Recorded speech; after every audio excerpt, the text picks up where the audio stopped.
नमस्कार, मैं निशांत सौरभ आप सभी को लेट्स क्वालिफाई नाउ में स्वागत करता हूं। बच्चों, करंट अफेयर्स की इस क्लास में आप सभी का स्वागत है। और करंट अफेयर्स के साथ मैं स्टैटिक पार्ट्स को भी डिस्कस करते चलूंगा। और तो लाडलो, आज बैकग्राउंड कुछ क्लाउड ही क्लाउड है ना। चलिए, सेशन को आगे बढ़ाने से पहले बेटा ध्यान दें, जिन्होंने सब्सक्राइब नहीं किया है ना, वो सब्सक्राइब कर दें, है ना। ज़्यादा ज़्यादा इसे शेयर करें, लाइक करें। चलिए बेटा, क्लास को आगे बढ़ाते हैं। तो करंट अफेयर्स की इस क्लास में 11 अक्टूबर 2021 इस डेट के करंट अफेयर्स को मैं डिस्कस कर रहा हूँ डेली करंट अफेयर्स के क्लासेस में। तो जिन बच्चे रेगुलर बेसिस पे क्लास कर रहे होंगे ना, उन्हें कुछ चीज़ें हैं जो रेगुलर रिपीट होते हुए यहाँ पे दिखाई देंगे। इसलिए होते हैं क्योंकि कुछ पॉइंट्स होते हैं जो किसी स्टेट का नेम आ जाता है ना, या किसी स्पोर्ट पर्सन है, या कुछ ऐसे नेशनल पार्क्स हो गए, है ना, उन चीज़ों के बारे में रिपीट की जाती है। तो अगर जिस भी स्टेट के बारे में रिपीट की जाती है ना, तो वहाँ पे नेशनल पार्क कितने हैं, वहाँ के चीफ मिनिस्टर कौन है, वहाँ का कैपिटल कहाँ है, उन सभी के बारे में मैं करवा देता हूँ, ताकि आप लोगों का स्टैटिक पार्ट्स भी क्लियर रहे। चलिए बेटा, क्लास को आगे बढ़ाते हैं। इस सेशन को ध्यान दे क्या कह रहा है। फर्स्ट नंबर पे, फर्स्ट नंबर ये कह रहा है ना कि आ, क्या कह रहा है कि national postal day is celebrated on which day. ध्यान दे, राष्ट्रीय डाक सेवा किस दिन मनाया जाता है? किस दिन मनाया जाता है? ऑप्शन नंबर ए 10 अक्टूबर को मनाया जाता है। कब मनाया जाता है? 10 अक्टूबर को मनाया जाता है।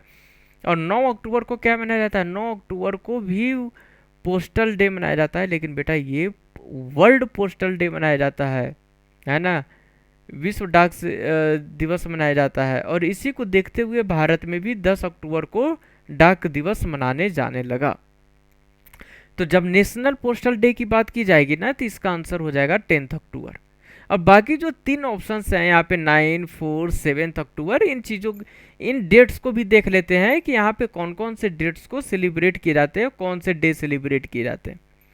चलिए बेटा, देखिए यहाँ पे अपन 9 अक्टूबर की बात करते हैं ना, तो देखिए 9 अक्टूबर को सबसे पहले 9 अक्टूबर की बात करते हैं world post day. 9 October world post day.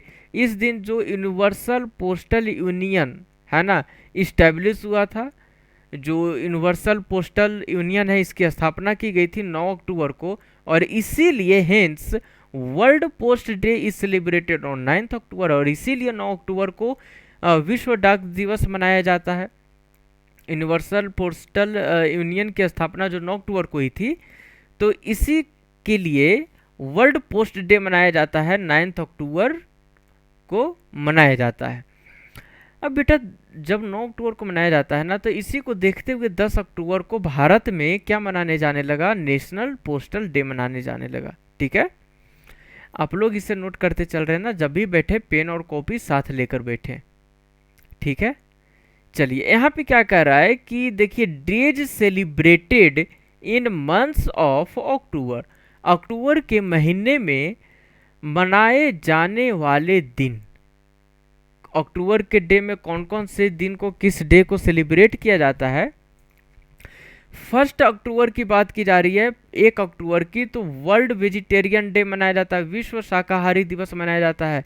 पहले भी ये चीज़ें रिपीट हो चुकी हैं, 2-3 बार रिपीट भी हो चुकी हैं ये चीज़ें, है ना। इसके बाद इंटरनेशनल कॉफ़ी डे मनाया जाता है, अंतर्राष्ट्रीय कॉफ़ी दिवस मनाया जाता है 1 अक्टूबर को। और बेटा, इंटरनेशनल ऑफ ओल्डर पर्सन, वृद्ध व्यक्ति का अंतर्राष्ट्रीय दिवस मनाया जाता है 1 अक्टूबर को। 1 अक्टूबर को ये 3 डे मनाए जाते हैं, वर्ल्ड वेजिटेरियन डे, विश्व शाकाहारी दिवस, इंटरनेशनल कॉफ़ी डे, अंतर्राष्ट्रीय कॉफ़ी दिवस। और बेटा एक है इंटरनेशनल ऑफ ओल्डर पर्सन, है ना, वृद्ध व्यक्ति का अंतर्राष्ट्रीय दिवस। ठीक है, चलिए नेक्स्ट 2 अक्टूबर की बात करते हैं बेटा। तो ध्यान दें, 2 अक्टूबर को कौन कौन से डे सेलिब्रेट किए जाते हैं? International day of non violence, जो अंतर्राष्ट्रीय अहिंसा दिवस है, ये भी 2 अक्टूबर को मनाया जाता है। ये पॉइंट्स भी जो मैंने करवाने जा रहा हूँ, ये पॉइंट्स ये भी पहले रिपीट हो चुके हैं, है ना। चलिए देखिए यहाँ पे, this day mark the birth anniversary of the father of nation Mahatma Gandhi. जो ये दिन है ना, नॉन वायलेंस डे है, ये महात्मा गांधी के जन्म दिवस पर मनाया जाता है ना।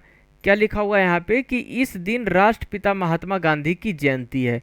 This day is referred to as Gandhi Jayanti in India. Bharat में इसे गांधी जयंती के रूप में मनाया जाता है ना बेटा। और इस दिन को भारत में गांधी जयंती के रूप में मनाया जाता है। और इन द ईयर 2017 में it was announced by the United Nations that the international day of non violence will be celebrated on the day of Mahatma Gandhi birthday. वर्ष 2017 में जो यूनाइटेड नेशन है ना, यूनाइटेड नेशन जो संयुक्त राष्ट्र है, इन्होंने घोषणा की है कि जो जो अंतर्राष्ट्रीय अहिंसा दिवस है ना, वो 2 अक्टूबर को मनाया जाए, जिस दिन महात्मा गांधी की जयंती मनाई जाती है भारत में, उसी दिन को अहिंसा दिवस मनाया जाए। तभी से 2 अक्टूबर को मनाया जाने लगा। तो इस पॉइंट्स को आप लोग नोट कर लेंगे, एग्जामिनेशन में पूछा भी जा सकता है कि जो international day of non violence है, ये कब सेलिब्रेट किया जाता है और किनके बर्थ एनिवर्सरी पे सेलिब्रेट किया जाता है। तो इस तरह से क्वेश्चंस यहाँ पे उठ सकते हैं। तो 2 अक्टूबर गांधी जयंती है ना, और बेटा लाल बहादुर शास्त्री जयंती भी 2 अक्टूबर को सेलिब्रेट किया जाता है ना। चलिए, I hope all doubts are clear. Next है बेटा यहाँ पे कि 4 अक्टूबर की बात की गई है, 4 अक्टूबर की बात की गई है ना बेटा। कितने अक्टूबर की? 4 अक्टूबर की। तो वर्ल्ड एनिमल वेलफेयर डे मनाया जाता है, विश्व पशु कल्याण दिवस मनाया जाता है 4 अक्टूबर को। World habitat day is marked on the first Monday of October each day. विश्व पर्यावरण दिवस प्रत्येक वर्ष अक्टूबर के पहले सोमवार को मनाया जाता है। तो फर्स्ट मंडे ऑफ अक्टूबर 4 अक्टूबर। जो इस बार 2021 में जो पहला सोमवार था वो 4 अक्टूबर को पड़ा था, और इसीलिए इस बार 4 अक्टूबर को वर्ल्ड हैबिटेट डे के रूप में सेलिब्रेट किया गया है ना। क्योंकि जो वर्ल्ड हैबिटेट डे है वो एवरी ईयर, जो प्रत्येक वर्ष है, तो प्रत्येक वर्ष में अक्टूबर के पहले सोमवार को मनाया जाता है, सेलिब्रेट किया जाता है वर्ल्ड हैबिटेट दिवस, वर्ल्ड हैबिटेट डे है ना। पहले सोमवार को सेलिब्रेट किया जाता है अक्टूबर के महीने में। और इस बार 2021 में बात करते हैं तो मेरे बच्चों, जो वर्ल्ड हैबिटेट डे है ना, वो सोमवार को मनाया तो जाता है, लेकिन इस बार सोमवार किस डेट को पड़ी थी? 4 अक्टूबर को। और इसीलिए 4 अक्टूबर को इस बार वर्ल्ड हैबिटेट डे को सेलिब्रेट किया गया है। क्वेश्चन से राइज हो सकते हैं यहाँ से, ठीक है। और इसकी थीम क्या थी बेटे? तो इसका थीम थी, वर्ल्ड हैबिटेट डे की जो थीम थी, acceleration urban action for a carbon free world. एक कार्बन मुक्त दुनिया के लिए त्वरित शहरी कार्रवाई। ये थे कुछ 4 अक्टूबर के दिन सेलिब्रेट किए जाने वाले डेज। नेक्स्ट देखते हैं, 5 अक्टूबर की बात करते हैं। तो 5 अक्टूबर वर्ल्ड टीचर्स डे, विश्व शिक्षक दिवस मनाया जाता है 5 अक्टूबर को। और गंगा रिवर डॉल्फिन डे भी तो इसी दिन मनाया जाता है बेटा।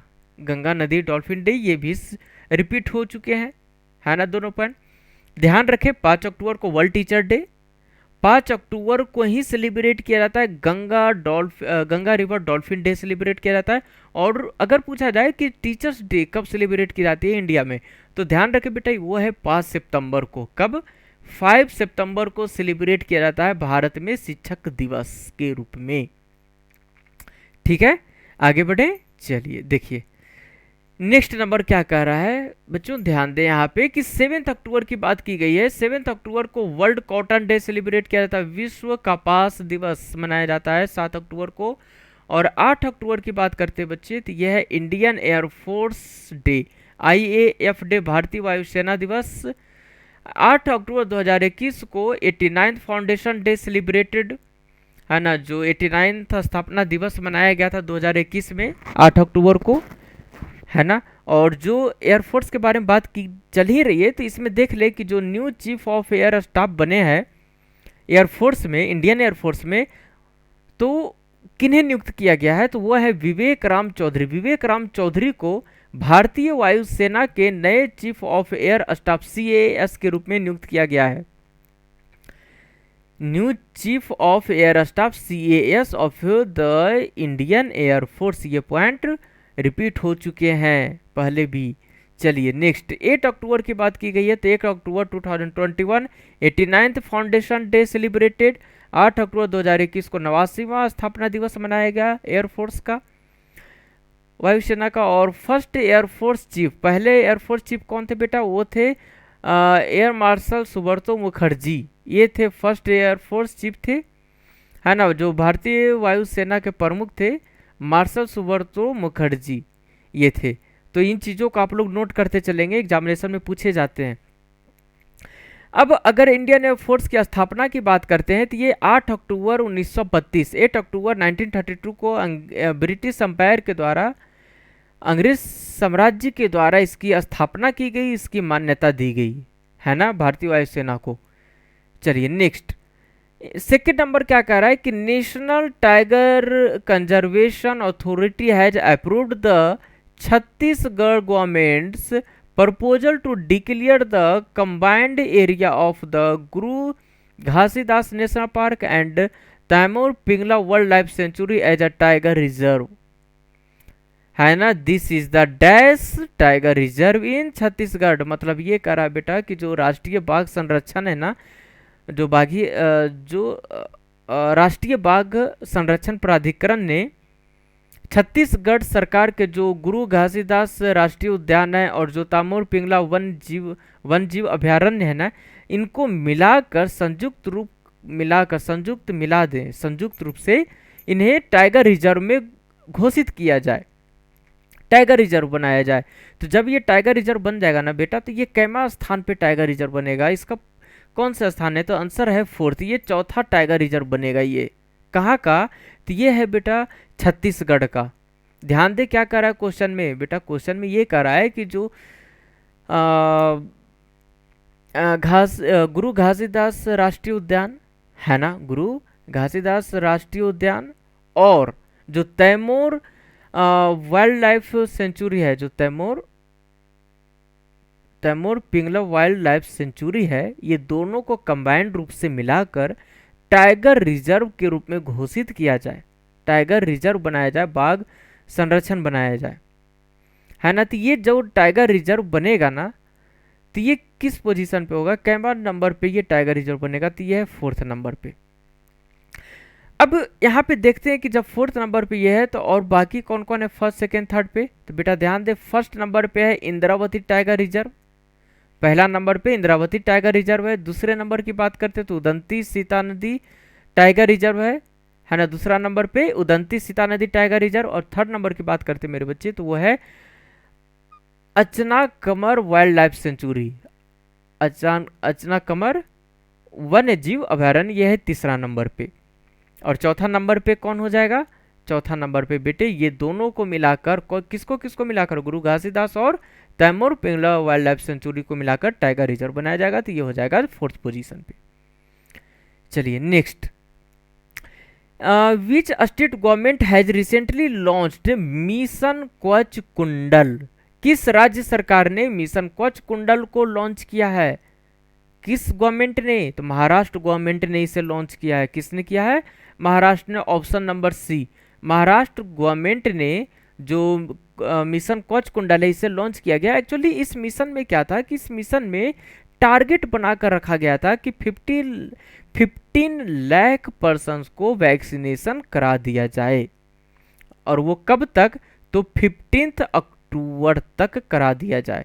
देखिए यहाँ पे क्या कर रहा है, सॉरी 15 करोड़ नहीं, यहाँ पे 100 करोड़ टीकाकरण के लक्ष्य तक पहुंचाने के लिए किया गया था। देखिए क्या कर रहा है, शुरू से देखते हैं, स्टार्टिंग से। The state government of Maharashtra has launched a special कोविड-19 vaccination drive name as mission Kavach Kundal. जो राज्य सरकार है, महाराष्ट्र के राज्य सरकार है, इन्होंने लॉन्च किया है कि जो कोविड-19 है ना बेटा, इसमें जो वैक्सीनेशन पड़ रहा है, तो एक अभियान के तौर पे इसे चलाया गया है मिशन कवच कुंडल, है ना। जिसमें ये टारगेट है कि with the target of in inoculating 15 lakh people every day, 15 lakh व्यक्ति को प्रत्येक दिन, 15 लाख व्यक्ति को प्रत्येक दिन कोविड 19 की टीकाकरण दी जाए, है ना। और the week long drive has been organised from October 8 to October 14। और ये कब से कब तक चलेगा? 8 अक्टूबर से लेकर 8 अक्टूबर 2021 से लेकर 14 अक्टूबर 2021 तक चलेगा। और इसी में इन गवर्नमेंट का टारगेट है, महाराष्ट्र गवर्नमेंट का, कि प्रत्येक दिन 15 लाख लोगों को वैक्सीनेशन किया जाए, है ना। और इसमें यह है कि the drive is in line the centres target of reaching 100 crore vaccination mark till 15 अक्टूबर। और बेटा मुख्य रूप से टारगेट क्या है कि जो 100 करोड़ लोग हैं ना, 100 करोड़ लोगों को क्या मिल जाए? 100 करोड़ लोगों को बेटा वैक्सीनेशन मिल जाए। क्या हो जाए? जो वैक्सीनेशन है ना वो लग जाए। कितने लोगों को? 100 करोड़ लोगों को। और ध्यान रखें जो 15 करोड़ है ना, जो 15 करोड़ है बेटा, वो कब? Per day, 15 crore per day. तो इस हिसाब से वैक्सीनेशन करना है। और इसी को देखते हुए मिशन कवच कुंडल, मिशन कवच कुंडल को लॉन्च किया गया। किसने लॉन्च किए हैं इस मिशन को? तो बेटा महाराष्ट्र गवर्नमेंट ने। ठीक है, ये इंपॉर्टेंट पॉइंट्स है, आप लोग नोट करते चलेंगे। ठीक है बेटा, चलिए देखिए यहाँ पे शायद नीचे क्लोज हो गया, 1 मिनट। शॉर्ट में अगर मैं बता दूं तो देखिए क्या कह रहा है यहाँ पे। ये कह रहा है ना बच्चे कि जो महाराष्ट्र गवर्नमेंट है, महाराष्ट्र को एमएच से डिनोट कर रहा हूँ, महाराष्ट्र गवर्नमेंट है, इन्होंने टारगेट लिए हैं किसके अंतर्गत? जो मिशन कवच कुंडल, एम के मिशन कवच कुंडल, है ना। इसके तहत महाराष्ट्र गवर्नमेंट ने टारगेट लिए हैं कि 8 अक्टूबर से लेकर कब तक? 14 अक्टूबर तक वैक्सीनेशन करवाया जाए, है ना। और इसमें 15 करोड़ व्यक्ति को per day, 15 crore per day क्या हो जाए? वैक्सीनेशन। क्या हो जाए बेटा? वैक्सीनेशन। और ये भी लक्ष्य रखा है कि 15 अक्टूबर तक, है ना, सॉरी,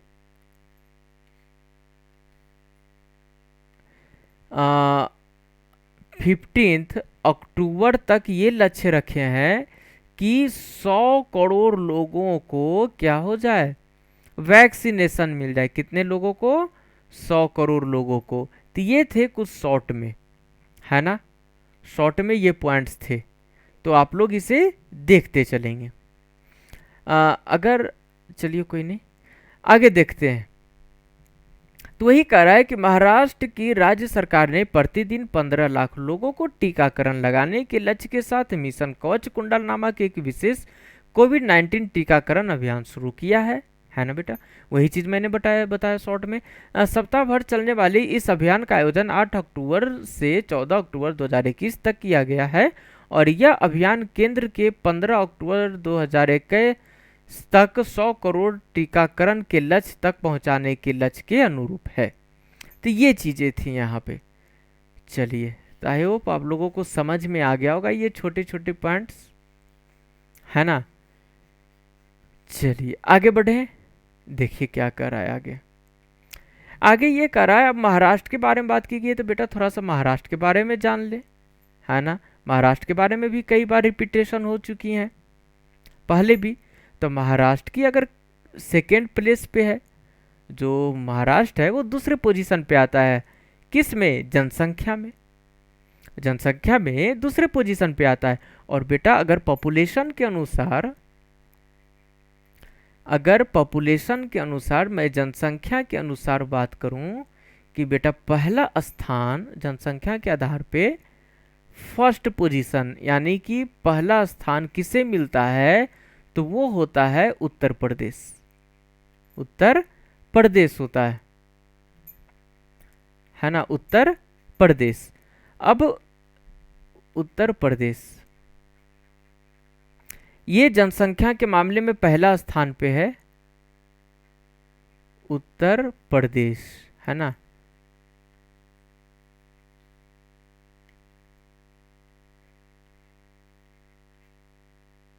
उत्तर प्रदेश। और दूसरे पोजीशन पे कौन है बेटा पॉपुलेशन में? तो दूसरे पोजीशन पे महाराष्ट्र है। और कैपिटल की बात करते तो मुंबई है। और विंटर के टाइम पे नागपुर होता है, शीतकालीन कैपिटल है नागपुर। डिस्ट्रिक्ट की बात करते तो 36 है। महाराष्ट्र में 36 जिले हैं। चीफ मिनिस्टर है उद्धव ठाकरे, मुख्यमंत्री उद्धव ठाकरे हैं। डिप्टी चीफ मिनिस्टर की बात करते बेटा तो वो है अजीत पवार, उप मुख्यमंत्री अजीत पवार। और गवर्नर की बात करते तो भगत सिंह कोश्यारिया, ये वहाँ के गवर्नर हैं। तो ये थे कुछ महाराष्ट्र के बारे में इंपॉर्टेंट पॉइंट्स। इस पॉइंट को जो बच्चे रेगुलर कर रहे होंगे उन्हें ये पॉइंट कई बार रिपीटिव होते हुए मिला होगा। चलिए नेक्स्ट की देखते हैं, फोर्थ नंबर क्या कह रहा है। तो लाडलो क्या कह रहा है यहाँ पे कि in order to further strengthen bilateral relation with India Mette Mette Frederiksen, है ना, Mette Frederiksen is on 3-day visit to India. She is the prime minister of which country. ये प्रधानमंत्री हैं किसी देश के, ये 3 दिन के दौरे पे भारत आ रही हैं, है ना। तो इसमें ये पूछा है कि ये कौन से देश के प्रधानमंत्री हैं ये महिला। तो बेटा ध्यान रखिए ये है डेनमार्क की।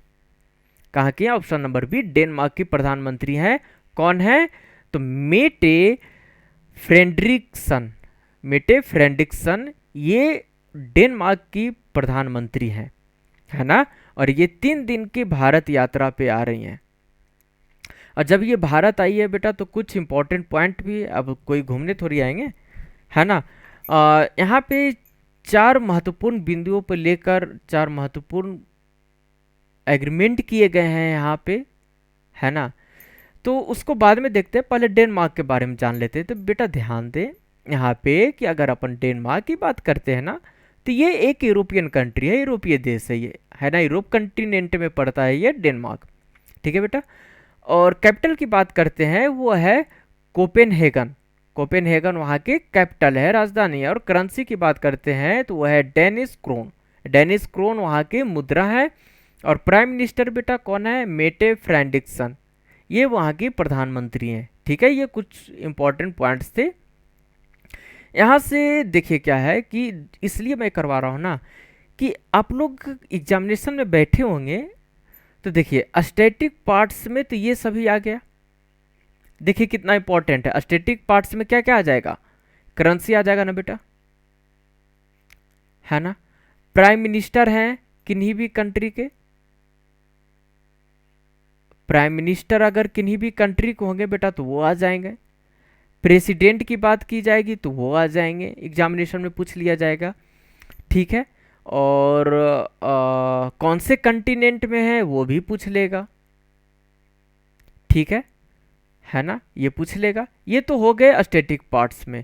अब बेटा अगर आप लोग एनालॉगी चैप्टर पढ़ोगे आप, है ना, एनालॉगी, एनालॉगी चैप्टर जब आप रीजनिंग में पढ़ोगे ना बेटा तो उसमें पूछ देता है, क्वेश्चंस पूछे जाते हैं वहां से।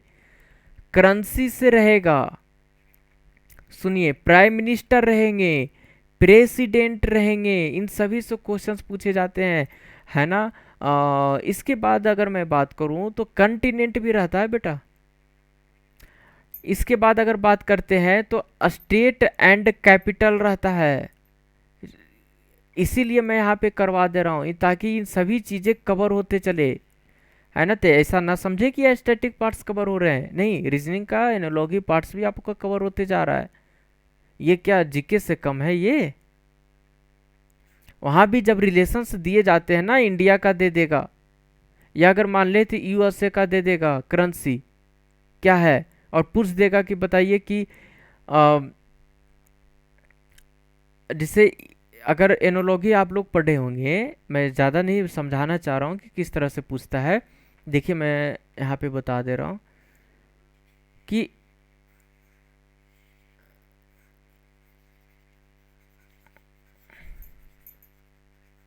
इस तरह से रहता है। अब जैसे देखिए एनोलॉजी रीजनिंग में जो पूछा जाता है तो इस तरह से रहता है, मान लीजिए दे दिया बेटा यूएसए, यहाँ पे उनके प्रेसिडेंट का नाम दे दिया बाइडेन, है ना, और इस तरह से रहता है। और मान लीजिए कि यहाँ पे दे दिया इंडिया, और यहाँ पे इस तरह से रिलेशन रहता है। तो बेटा जब तक आप नहीं याद करोगे तब तक कैसे यहाँ पे फिल अप कर पाओगे, है ना। तो बाइडेन क्या है, यूएसए के प्रेसिडेंट है, तो इसी तरह से इंडिया के प्रेसिडेंट को यहाँ पे फिल अप करना होगा।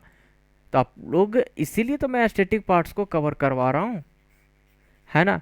तो ऐसा नहीं है कि ये नहीं आता है, ये एनोलॉजी चैप्टर से रिलेटेड है, ये स्टैटिक पार्ट से रिलेटेड, ये जीके से रिलेटेड है।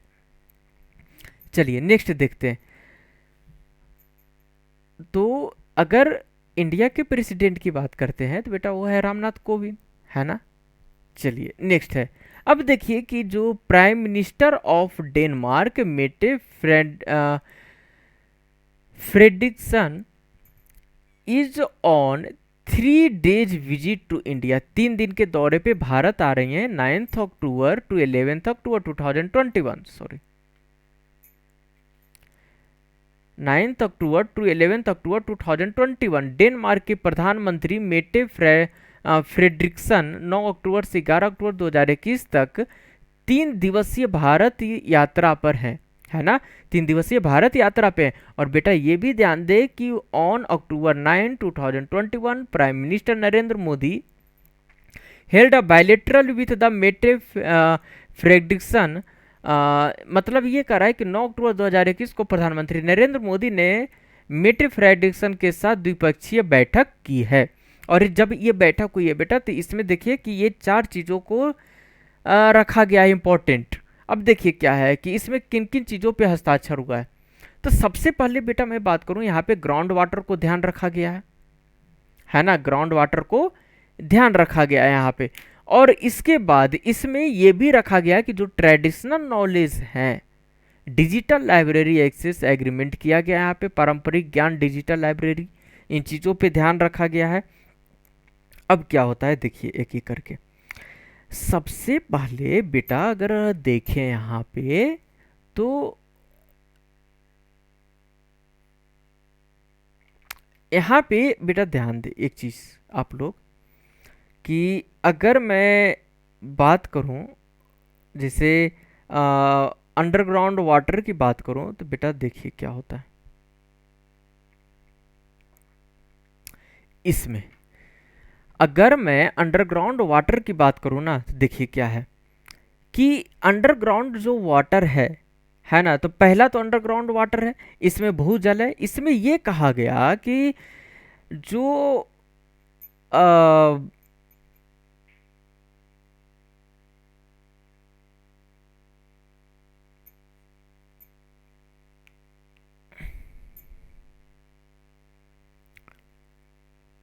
इसमें जो अगर जैसे कुछ national geographical research institute Hyderabad है ना, आरूस यूनिवर्सिटी है, डेनमार्क है ना, and geographical survey of Denmark and Greenland on mapping of ground water resources and aquifers, ये सभी मिलकर ग्राउंड वाटर पे काम करेंगे। कौन कौन है, तो कुछ यूनिवर्सिटीज़ का नेम है ना, जैसे यहाँ पे देखिए आप लोग देखिए क्या मैं बता रहा हूँ। यहाँ पे अंडरग्राउंड की बात की गई ना बेटा, आप लोग लिखते चलेंगे अगर लिखना चाहे तो, मैं साइड में कहीं पे कर देता हूँ। देखिए यहाँ पे इसमें बेटा आप लोग लिखेंगे कि कुछ जैसे यहाँ पे साइन किए गए और किसके बीच में, काउंसिल के बीच में, कौन कौन से काउंसिल के बीच में, साइंटिफिक एंड इंडस्ट्रियल के बीच में, साइंटिफिक एंड इंडस्ट्रियल रिसर्च के बीच में,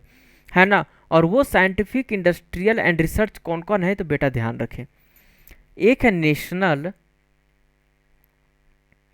नेशनल है ना, नेशनल ज्योग्राफिकल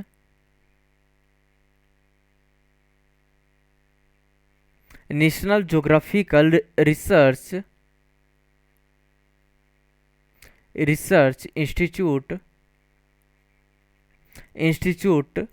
है ना, हैदराबाद इंस्टीट्यूट, हैदराबाद ठीक है। चलिए अब नेक्स्ट की बात करते हैं बेटा, तो ध्यान दें, दूसरा है आरुष, आरुष सॉरी,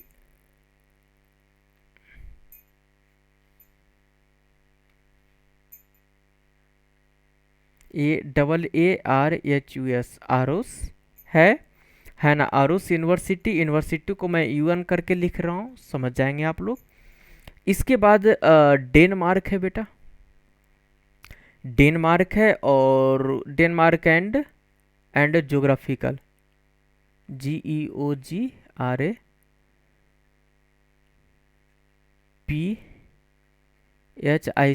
ज्योग्राफिकल है ना। Geographical survey of Denmark, geographical survey of Denmark है ना, ये है। एंड ग्रीनलैंड, ग्रीनलैंड है ना। ये सभी शामिल है बेटा किस में, तो mapping of ground water resources, इस शामिल है किस में, mapping of ground water, mapping of ground water, अच्छा सॉरी, एक मिनट, एक मिनट, एक मिनट, एक मिनट,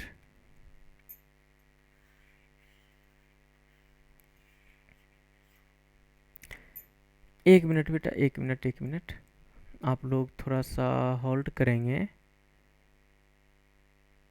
मैं यहाँ पे अपने आप को हाइड कर लूँ, ताकि जो ढके ना वो आप लोगों को दिखाई दे दे।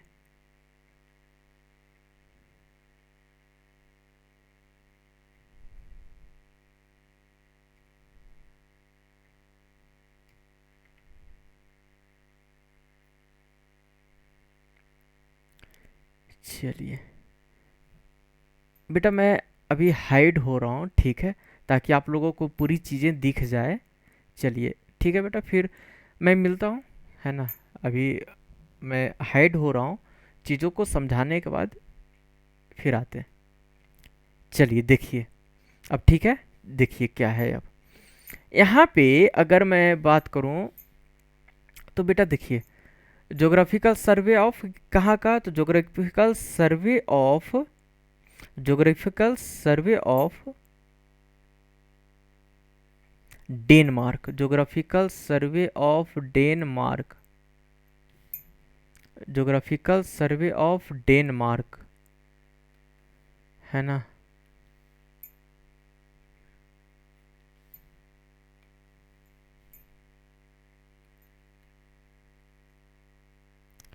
Geographical survey of Denmark and Greenland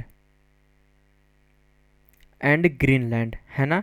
Greenland इन्होंने मैपिंग की थी, है ना, मैपिंग ऑन किस पे बेटा, ground water,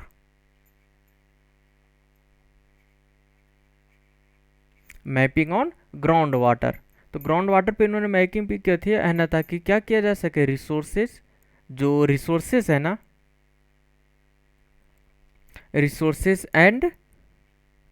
resources and aquifers,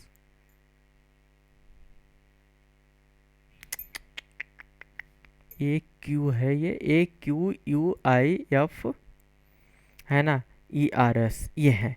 तो ये चीज़ें ध्यान रखेंगे, जो ग्राउंड वाटर है इसमें देखिए, national geographical research institute Hyderabad, Aarhus university, AARHUS है, और UN से मैंने यूनिवर्सिटी को डिनोट किया।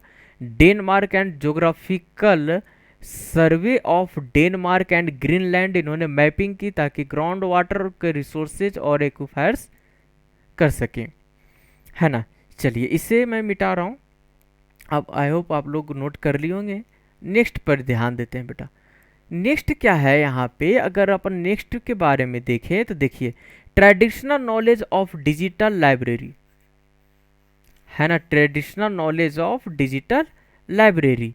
तो इसमें क्या है कि जो पारंपरिक ज्ञान डिजिटल लाइब्रेरी एक्सेस एग्रीमेंट हुआ था, इसमें देखिए क्या हुआ था, इसमें ये हुआ था कि इसमें एक, जैसे बात करते हैं अपन साइन किया गया था, एग्रीमेंट किया गया था किसके बीच में, साइंटिफिक एंड, ये किया गया था बेटा किसके बीच में, ये बिटवीन किया गया था, between council, between council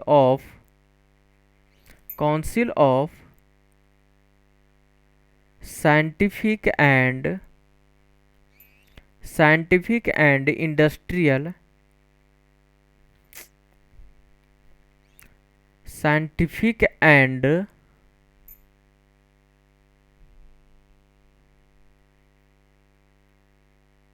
scientific and industrial research and the Danish patent, है ना, इसके बीच में किया गया था, एंड दानिश पेटेंट, है ना, एंड ट्रेडमार्क ऑफिस।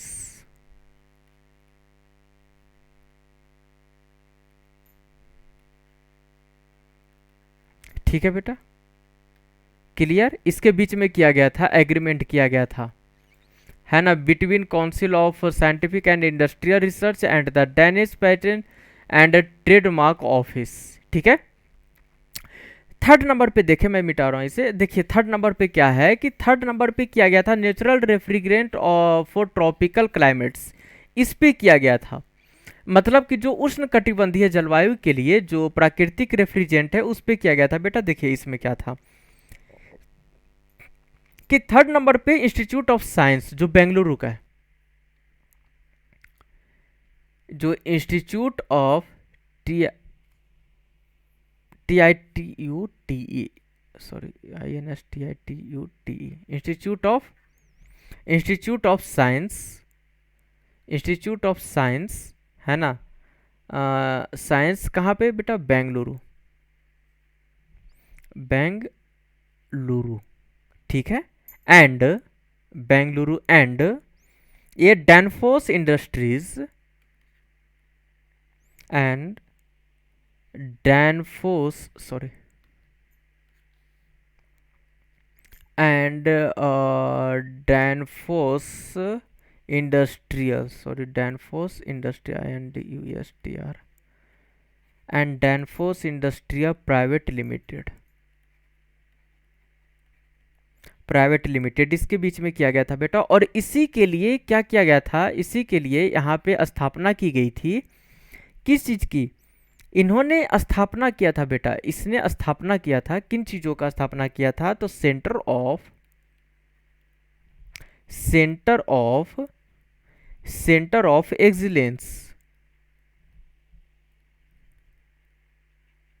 एक्सीलेंस, है ना, किसके लिए, इसी के लिए स्थापना किया था। देखिए ध्यान से, सबसे पहले यहां पे देखें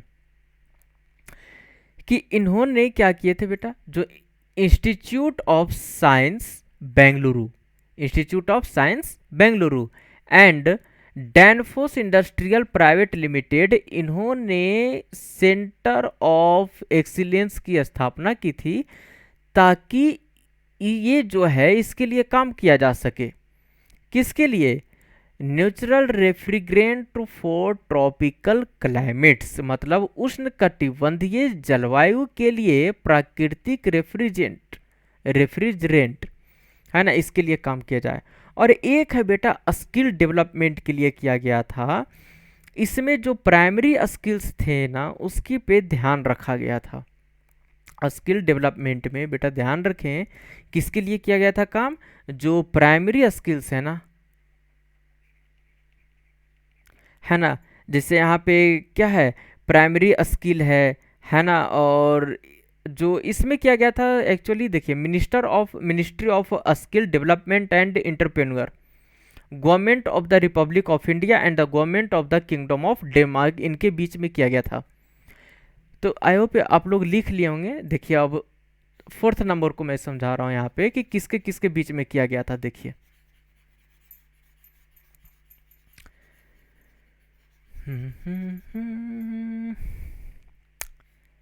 चलिए देखिए बेटा, 4 नंबर किसके किसके बीच में हुआ था? देखिए, सबसे पहले ये हुआ था, एग्रीमेंट हुआ था, ये हुआ था बेटा between between ministry of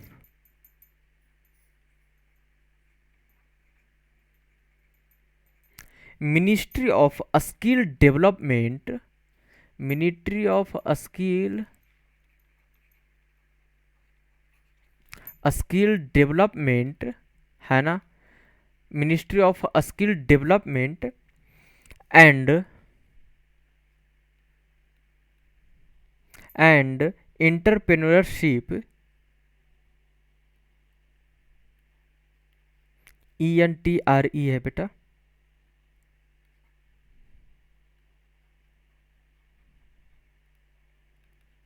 entrepreneurship, government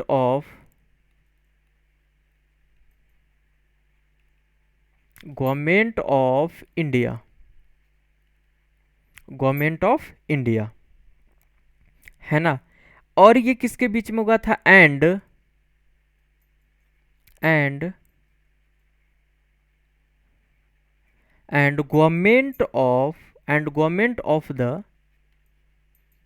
government of the kingdom, government of the kingdom of Denmark,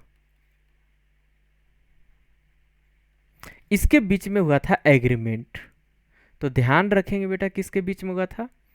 ये हुआ था बेटा between ministry of skill development and entrepreneurship, government of India and government of the kingdom of Denmark, इन दोनों के बीच में agreement किया गया था स्किल डेवलपमेंट के लिए। तो ये थे कुछ इंपॉर्टेंट पॉइंट्स थे। चलिए, आप लोग, उम्मीद है कि आप लोग लिख लिए होंगे। नेक्स्ट की ओर बढ़ते हैं। देखिए, अब यहाँ पे मैं नज़र आ रहा हूँ बेटा, आ रहा हूँ, ठीक है। चलिए देखिए क्या कह रहा है कि exercise Malabar phase 2 will be conducted in the bay of Bengal where was phase 1 held. मतलब कि जो अभ्यास मालाबार चरण सेकेंड बंगाल की खाड़ी में आयोजित किया जाएगा, तो चरण 1 कहाँ आयोजित किया गया था? जो मालवार का जो फेज 1 है वो कहाँ आयोजित किया गया था? बेटा ये किया गया था गुआम कोस्ट में। किसमें किया गया था? Option number D, Guam coast में। तो ऑप्शन नंबर डी को ध्यान रखेंगे, है ना। और इसी पे देखते हैं कुछ इंपॉर्टेंट पॉइंट। अगर हम देखें एक्सरसाइज मालवार फेज 2, तो फेज 1 हुआ था बेटा गुआम कोस्ट में, है ना। और phase 2 bay of Bengal, Bengal की खाड़ी में किया गया था।